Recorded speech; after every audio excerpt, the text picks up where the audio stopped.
Break तो बाद programme Gurmat ज्ञान लाइव विच आप जी का मुड़ तो स्वागत है। हर वार की तरह इस वार भी ज्ञानी साहिब सिंह जी शाहबाद मारकंडा वाले आप जी गुरमत अनुसार जो भी आप जी के मनां विच सवाल हैं गुरमत संबंधी गुरबाणी संबंधी उन्होंने जवाब देंगे। हुण असीं इस सवाल जवाब का जो दौर है वह शुरू करते हैं। ज्ञानी जी पहला सवाल है बीबी शरणजीत कौर जी शाहबाद तो पुछते हैं, कहते हैं कि बीबियां आम तौर पर इस्त्री समागम में पोथी साहब का प्रकाश करके हुक्मनामा ले लैंदियां ने, यह कित्थों तक उचित है? असल विच श्री गुरु ग्रंथ साहिब जी के संपूर्ण स्वरूप के सामने ही अरदास की जा सकती है अते हुक्मनामा भी जो है वो श्री गुरु ग्रंथ साहिब जी के पूर्ण स्वरूप तो ही लिया जा सकता।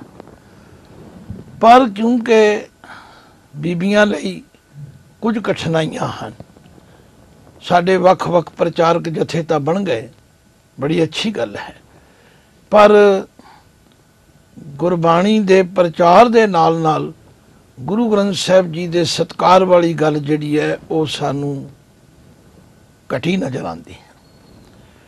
क्योंकि धन गुरु ग्रंथ साहिब जी का स्वरूप एक थां तो दूजी थां ते लैके जाण लई कुछ ऐसे प्रबंध करने जरूरी ने जिहदे नाल गुरु ग्रंथ साहिब जी का अदब सत्कार रखा जा सके।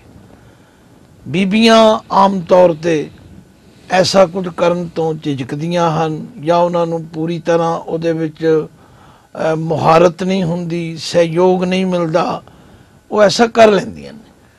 पर देखा जाए श्री गुरु ग्रंथ साहिब जी के पूर्ण स्वरूप तो बिना ना असी चबर कर सकते हाँ, ना ही असी अरदास कर सकते हाँ, तो ना ही हुक्मनामा ले सकते हैं।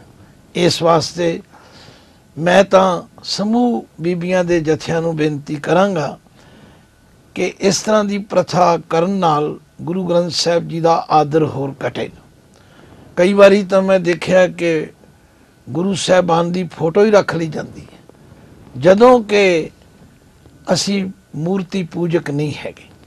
गुरमूर्त गुर शब्द है, असी मूर्तियां दे पुजारी नहीं हैगे। और ये जिन्नियां मूर्तियां तस्वीरां गुरु साहिबान की याद विच बनाइयां या बणियां ने, ये सब मनोकल्पित ने। तो गुरु साहब ने सानू शब्द गुरु दे लड़ लाया है। बेहतर तो यह है कि श्री गुरु ग्रंथ साहिब जी का स्वरूप होवे, उहदे तो ही हुक्मनामा लिया जाए, उन्हां दे अगे अरदास की जाए। अज अंग्रेजी पढ़े माँ बाप बच्चों नूं इउं सिखाउंदे ने, फस्ट गुरु गुरु नानक देव जी, सैकंड गुरु, फिर जदों वारी आउंदी है प्रेजेंट गुरु गुरु ग्रंथ साहब जी। तो गुरु ग्रंथ साहब नूं असी गैर हाजिर करके होर तरीक़िਆਂ नाल कोई सुंदर गुटका रख ले, कोई नितनेम का गुटका रख ले, कोई अमृत कीर्तन रख ले, ये सब कुछ मनमत है। ये गुरु ग्रंथ साहब के अदब नूं घटाउण वाला पासा है। बीबियां दे जथियां नूं बड़ी निमरता नाल बेनती है, यतन करो, नौजवान बच्चों नूं जोड़ो, वीरां नूं जोड़ो तां जो तुहाडी उह सहायता करन।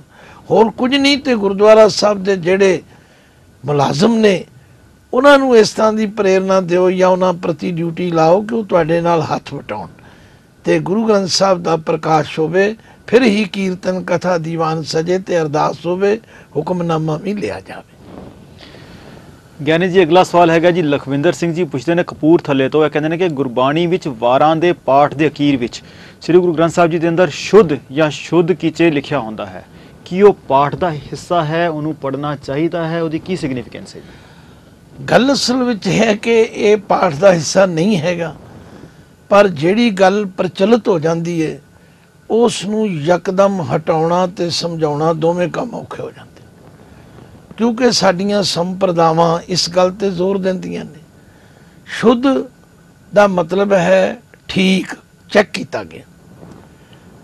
जो असी विद्वानां तो सुनिया है कि जदों गुरु अर्जुन देव सच्चे पातशाह भाई गुरदास जी तो बाणी लिखवाते सन ते अखीर विच महाराज आप चैक करते सन। एक एक अखर लग मात्र चैक करन तो बाद वो लिखते सन शुद्ध, और जिसका मतलब सी भाई गुरदास जी नूं हिदायत की गई भी ये असी चैक कर रहे।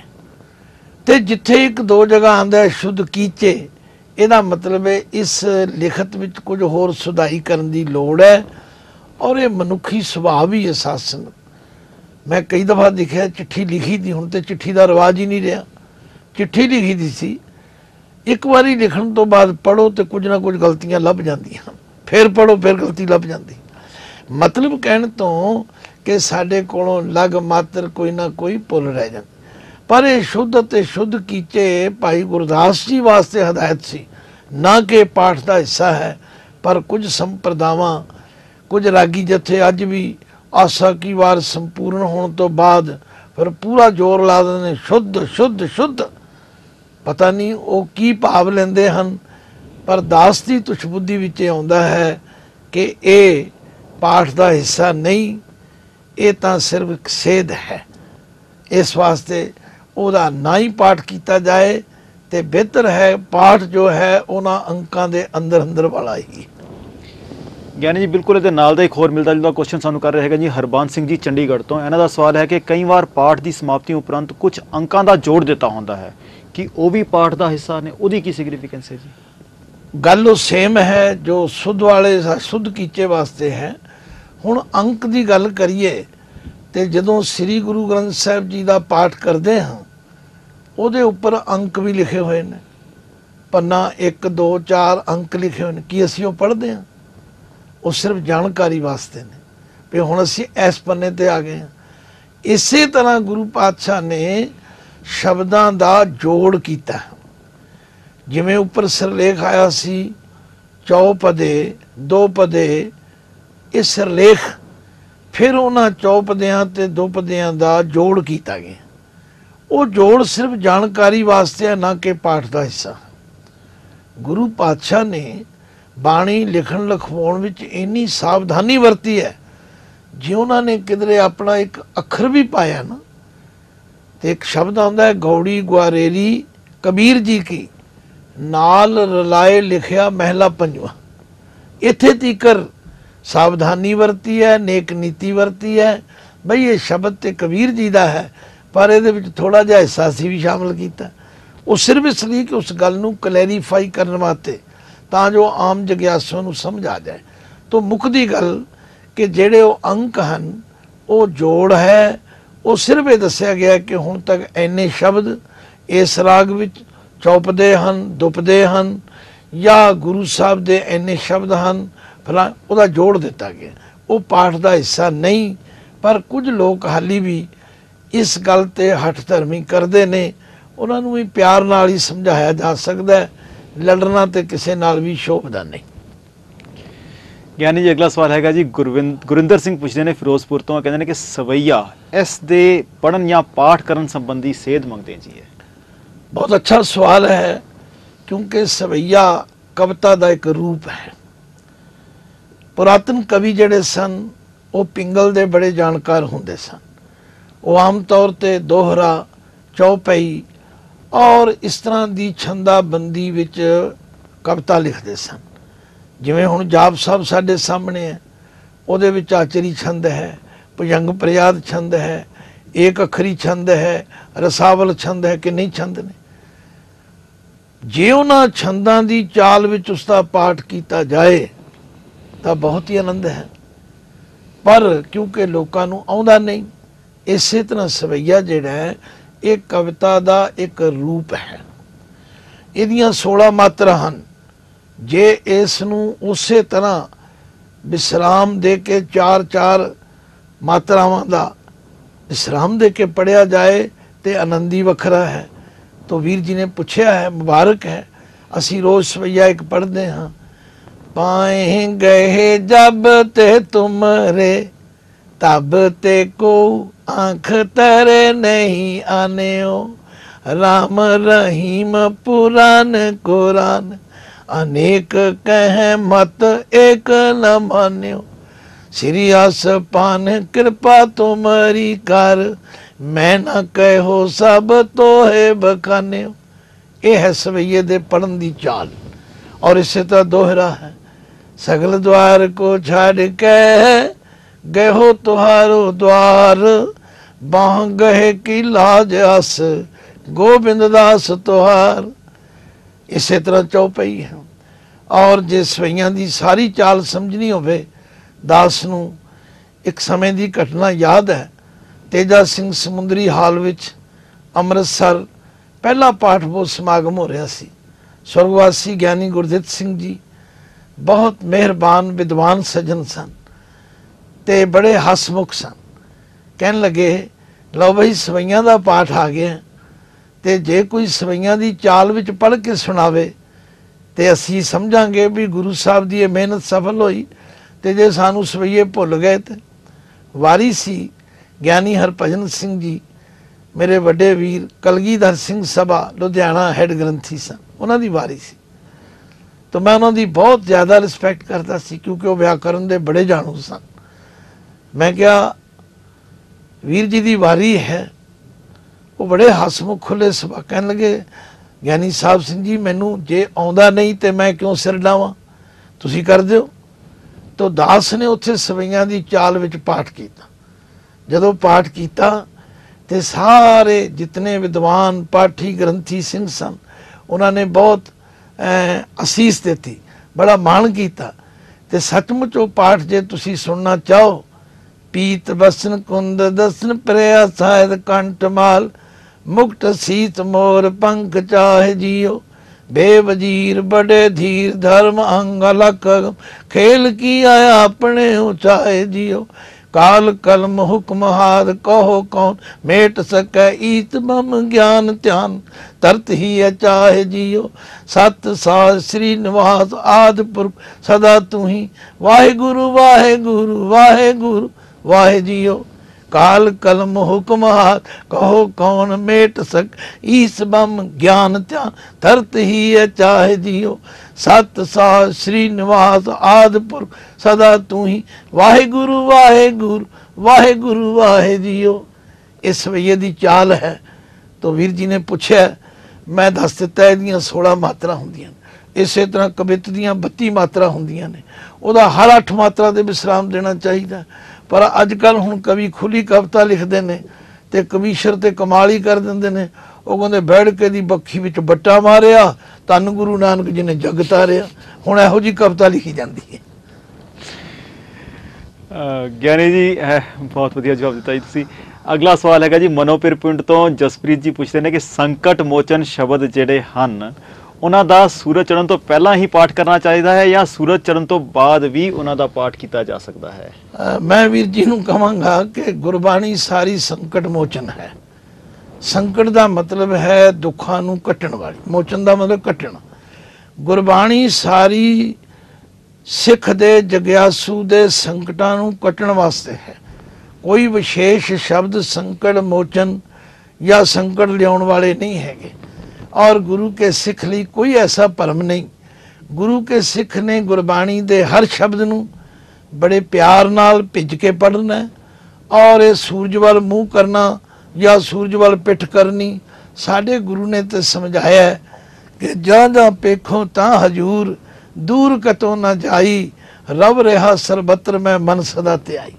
ਸਤਿਗੁਰੂ ਤੇ ਕਹਿੰਦੇ ਨੇ ਜ਼ਮੀਨ ਜਮਾ ਕੇ ਬਿਖੇ ਸਮਸਤ ਇੱਕ ਜੋਤ ਹੈ ਨਾ ਘਾਟ ਹੈ ਨਾ ਬਾਦ ਹੈ ਨਾ ਬਾਦ ਘਾਟ ਹੋਤਾ।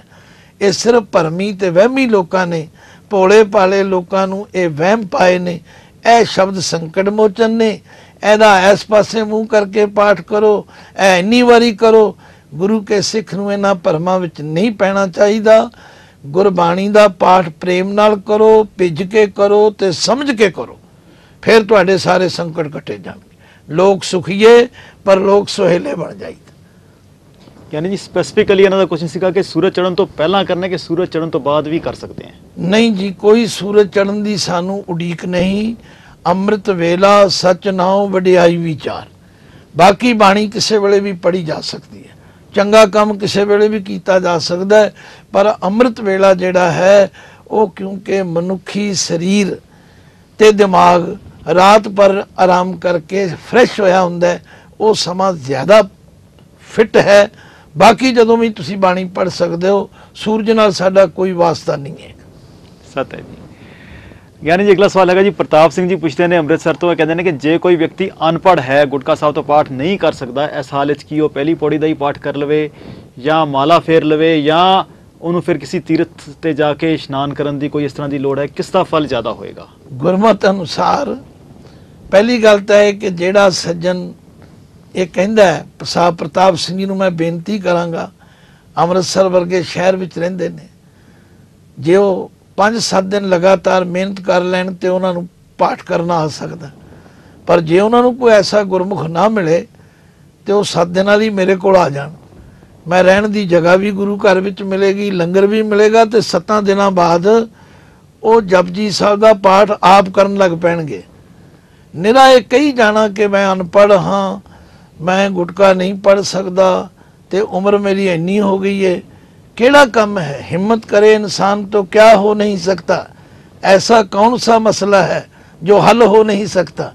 मैं साहब प्रताप सिंह जी ਨੂੰ ਸੱਦਾ ਦਿੰਦਾ, ਉਹ ਆਉਣ, ਮੈਂ ਉਹਨਾਂ ਨੂੰ ਗੁਰਮੁਖੀ ਵੀ ਸਿਖਾਵਾਂਗਾ, ਪਾਠ ਵੀ 7 ਦਿਨਾਂ 'ਚ ਕਰਨ ਸਿਖਾ ਦਿਆਂਗਾ, ਤੇ ਉਹਨਾਂ ਨੂੰ ਕੋਈ ਲੋੜ ਨਹੀਂ ਕਿਸੇ ਮਾਲਾ ਦੀ ਜਾਂ ਕਿਸੇ ਤੀਰਥਾਂ ਤੇ ਜਾਂ ਕਿਸੇ ਇਹੋ ਜਿਹੇ ਭਰਮ ਚੱਕਰ ਵਿੱਚ ਪੈਣ ਦੀ। ਸਾਡੇ ਲਈ ਗੁਰਬਾਣੀ ਹੀ ਤੀਰਥ ਹੈ। महाराज तो कहते हैं तीर्थ नामन जाओ, तीर्थ नाम है, तीर्थ शब्द विचार अंतर ज्ञान है, गुर ज्ञान साचा थान तीर्थ, 10 पुरब सदा दसाहरा, हौ नाम हर का सदा जाचो, देहो प्रभ धरनी तरा। असी इस तरह के भरमां विच नहीं पैना।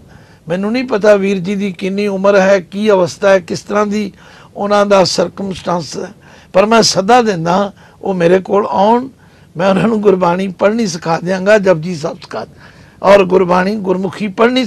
वो कदे नहीं कहेंगे मैं अनपढ़ हाँ, पर वो कही जाना भी मैं अनपढ़ हाँ तो करना कुछ भी ना, ये कोई इलाज नहीं है।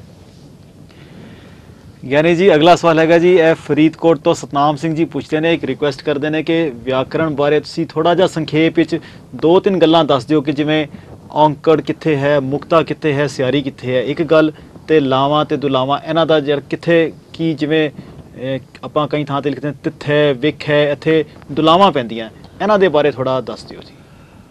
ਅਸਲ ਵਿੱਚ ਹੁਣ ਇਸ ਤਰ੍ਹਾਂ ਇੱਕ ਵੱਖਰਾ ਮਜ਼ਮੂਨ ਹੈ ਤੇ ਦੱਸਣ ਤੋਂ ਤਾਂ ਮੈਨੂੰ ਕੋਈ ਝਿਜਕ ਨਹੀਂ, ਪਰ ਉਹਨਾਂ ਦਾ ਕਾਰਜ ਤਾਂ ਹੀ ਪੂਰਾ ਹੋ ਸਕੇਗਾ ਜਿਵੇਂ ਮੈਂ ਪਿਛਲੇ ਦਿਨ, ਮੈਨੂੰ ਯਾਦ ਨਹੀਂ, ਮੈਂ ਇਹ ਦੱਸਿਆ ਸੀ ਕਿ ਗੁਰੂ ਸਾਹਿਬ ਨੇ ਜਿੱਥੇ ਇੱਕ ਵਚਨ ਬਣਾਉਣਾ ਉੱਥੇ ਔਂਕੜ ਲਾਇਆ, ਜਿੱਥੇ ਇੱਕ ਵਚਨ ਤੋਂ ਬਹੁ ਵਚਨ ਕਰਨਾ ਉੱਥੇ ਔਂਕੜ ਹਟਾ ਦਿੱਤਾ। ਜਿਵੇਂ ਭਗਤ ਹੈ, ਭਗਤ ਦੇ ਤੱਤੇ ਨੂੰ ਔਂਕੜ ਲੱਗ ਜਾਏ ਤੇ ਇੱਕ ਭਗਤ ਦੀ ਗੱਲ ਹੈ, ਭਗਤ ਦਾ ਤੱਤਾ ਮੁਕਤਾ ਹੋ ਜਾਏ ਤੇ ਬਹੁਤੇ ਭਗਤਾਂ ਦੀ ਗੱਲ ਹੈ, ਭਗਤ ਦੇ ਤੱਤੇ ਨੂੰ ਸਿਆਰੀ ਲੱਗ ਜਾਏ ਤੇ ਭਗਤੀ ਹੈ।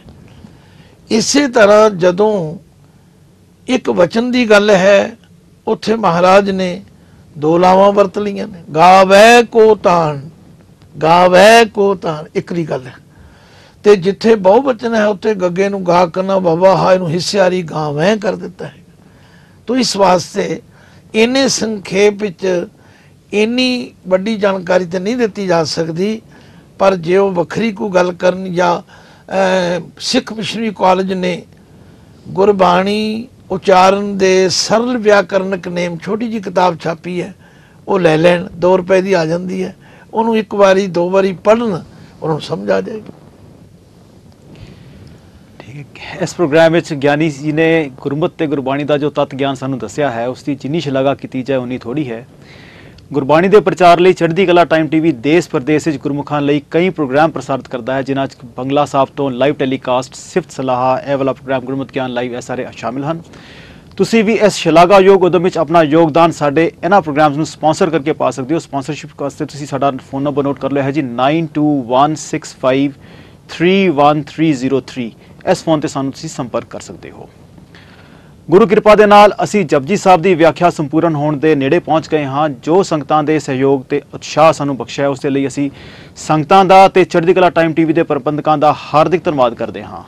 ਜਿਵੇਂ ਜਿਵੇਂ ਗੁਰੂ ਸਾਹਿਬ ਕਿਰਪਾ ਕਰਨਗੇ, ਸੰਗਤਾਂ ਦਾ ਸਹਿਯੋਗ ਹੋਵੇਗਾ, ਅਸੀਂ ਅੱਗੋਂ ਵੀ ਸੇਵਾ ਕਰਨ ਦਾ ਯਤਨ ਕਰਾਂਗੇ। ਸੰਗਤਾਂ ਦੀ ਜਾਣਕਾਰੀ ਹਿੱਤ ਬੜੀ ਨਿਮਰਤਾ ਸਹਿਤ ਬੇਨਤੀ ਕੀਤੀ ਜਾਂਦੀ ਹੈ ਕਿ ਅਗਲੇ ਇਸ ਲੜੀ ਦੇ ਅਖੀਰਲਾ ਪ੍ਰੋਗਰਾਮ ਜਿਹੜਾ ਇੱਕ ਲਾਸਟ ਐਪੀਸੋਡ ਰਹਿ ਗਿਆ ਹੈ, ਉਹਦੇ ਵਿੱਚ ਅਸੀਂ ਆਪਣੇ ਦਿੱਤੇ ਹੋਏ ਵਚਨ ਅਨੁਸਾਰ ਇੱਕ ਵਾਰੀ ਸੰਪੂਰਨ ਜਪਜੀ ਸਾਹਿਬ ਦਾ ਪਾਠ ਕਰਾਂਗੇ।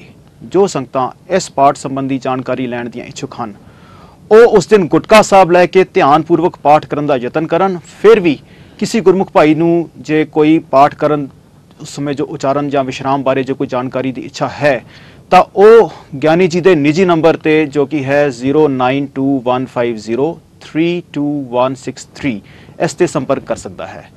ਵੀਰਵਾਰ ਬਾਅਦ ਦੁਪਹਿਰ 2:30 ਵਜੇ ਆਪ ਜੀ ਦੇ ਰੂਬਰੂ ਹੋਵਾਂਗੇ। ਤਦ ਤੱਕ ਸਾਨੂੰ ਇਜਾਜ਼ਤ ਦਿਓ।